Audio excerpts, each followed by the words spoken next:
আসসালামু আলাইকুম। Online unique স্কুলের পক্ষ থেকে সকলকে জানাই অভিনন্দন। প্রিয় ভিউয়ার্স, পঞ্চম গণবিজ্ঞপ্তিতে শিক্ষক নিয়োগ হচ্ছে 19,586 জন। এ বিষয়ে শিক্ষা মন্ত্রণালয় দিয়েছে সম্মতি। আর আজকের এই শিক্ষকদের নিয়ে থাকছে এই ভিডিওতে বিস্তারিত তথ্য। ভিডিওটি শুরু থেকে শেষ পর্যন্ত না টেনে দেখবেন, এ আশায় শুরু করছি আজকের ভিডিওটি।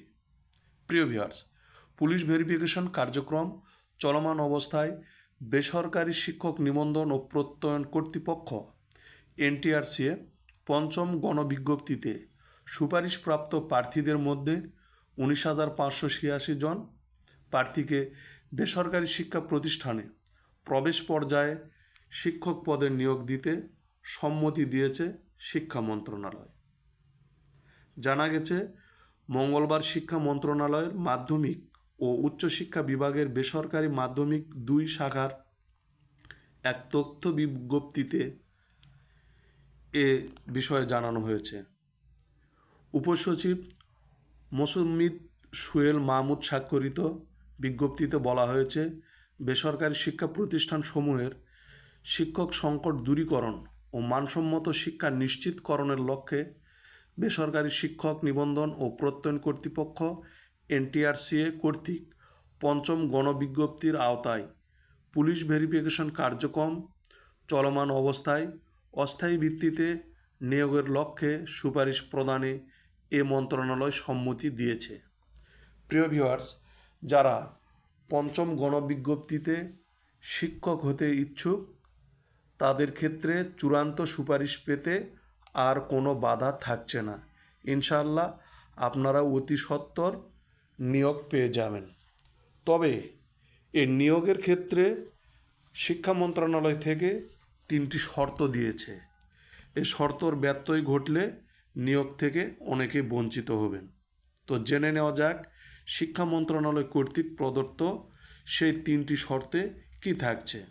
শর্তের শুরুতেই ক নম্বরে থাকছে, নিয়োগ সুপারিশপ্রাপ্ত কোনো শিক্ষকের সম্পর্কে সংশ্লিষ্ট এজেন্সি কর্তৃক ভেরিফিকেশনে কোনো বিরূপ মন্তব্য অথবা আপত্তি উত্থাপিত হলে অবিলম্বে উক্ত সুপারিশপত্র বাতিল বলে গণ্য হবে এবং সংশ্লিষ্ট প্রার্থীকে চাকুরি থেকে অব্যাহতি প্রদান করা হবে।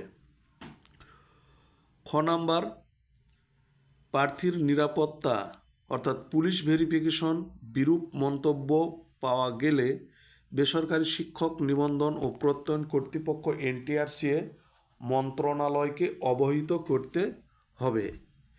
এবং সর্বশেষ শর্ত গ নম্বর, বিরূপ মন্তব্য সম্পন্ন শিক্ষককে অব্যাহতি প্রদানের জন্য সংশ্লিষ্ট শিক্ষা প্রতিষ্ঠানকে ও প্রার্থীকে জানাতে হবে।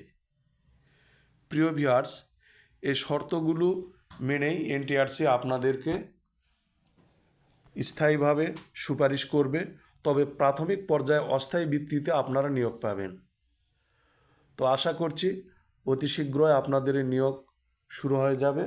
এই নিয়োগ প্রক্রিয়ায় আপনারা যাবতীয় কাগজপত্রাদি নিজেদের কাছে সঠিকভাবে সংরক্ষণ করবেন এবং প্রতিষ্ঠান এবং পুলিশ ভেরিফিকেশনের ক্ষেত্রে যখন এই কাগজপত্রগুলো আপনাদের কাছ থেকে নিতে চাইবে সেই সময় আপনারা সে কাগজগুলো উপস্থাপন করবেন। তো ভিউয়ার্স, আপনাদের আগামীর ভবিষ্যৎ সুন্দর ও সৌহার্দ্যপূর্ণ হোক সে আশায় আজকের এই ভিডিও থেকে আমি আপনাদের কাছ থেকে বিদায় নিচ্ছি। শেষ পর্যন্ত ভালো থাকবেন, সুস্থ থাকবেন। সকলকে ধন্যবাদ।